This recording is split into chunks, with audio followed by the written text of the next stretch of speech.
In the beginning, God created the universe and a planet called Earth. Humans were formed in God's image to continue God's work.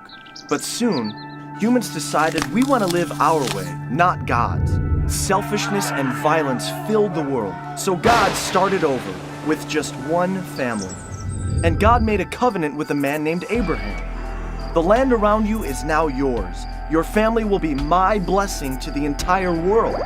In just a few generations, they grew into a large nation named Israel. The Egyptians became fearful and forced the Israelites to be their slaves.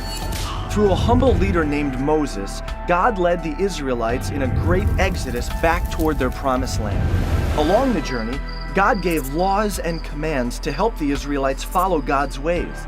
Finally, after 40 years of struggle and complaining in the desert, the Israelites arrived back home in the promised land. In victory, the people worshipped God, but soon after, they turned from God and lived their own rebellious ways.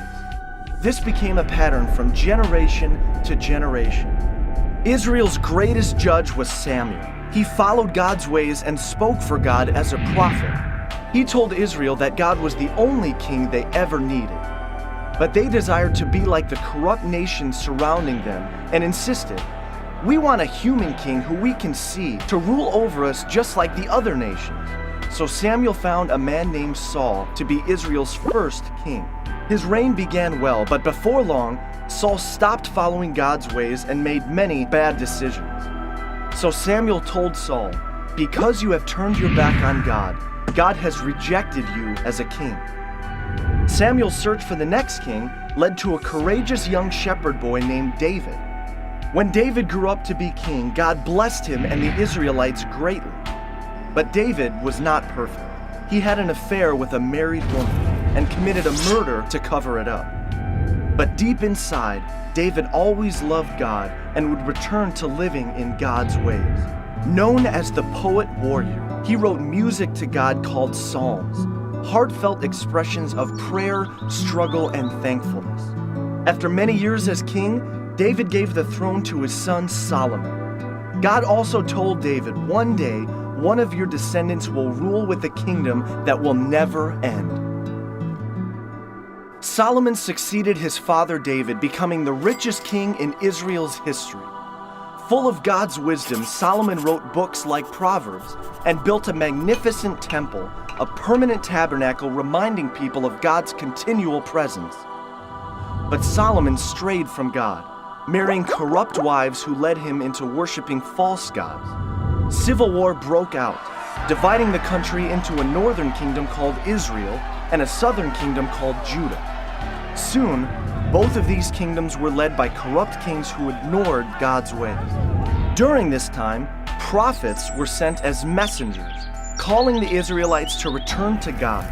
They warned of the destructive consequences ahead.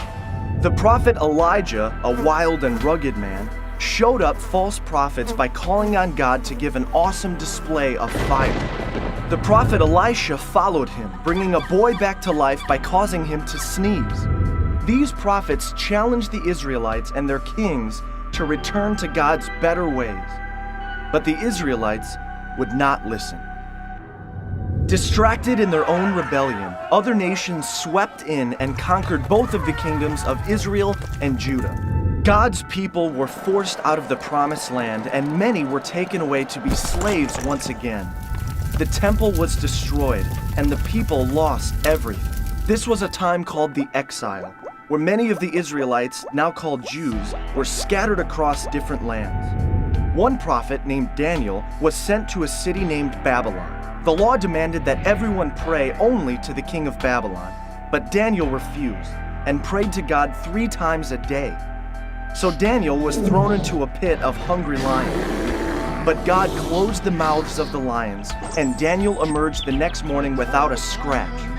Though scattered, God was still watching over the Jewish people, and God gave them hope, speaking through the prophet Jeremiah's words. I'll make a new covenant with the people of Israel, returning them to the promised land and filling their hearts and minds with my ways.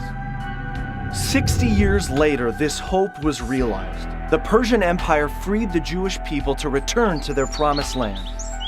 A small number gathered back in the capital city of Jerusalem, and a new, smaller temple was built under the leadership of Ezra. Reunited, they celebrated and shouted with joy. But the elders wept in remembrance of what was lost. Prophets like Malachi and Isaiah pointed to the future and a coming king, a Messiah, one who would fully restore Israel and bring a new kingdom of peace. So the Jewish people waited and hoped, and God would not speak through the prophets again for 400 years.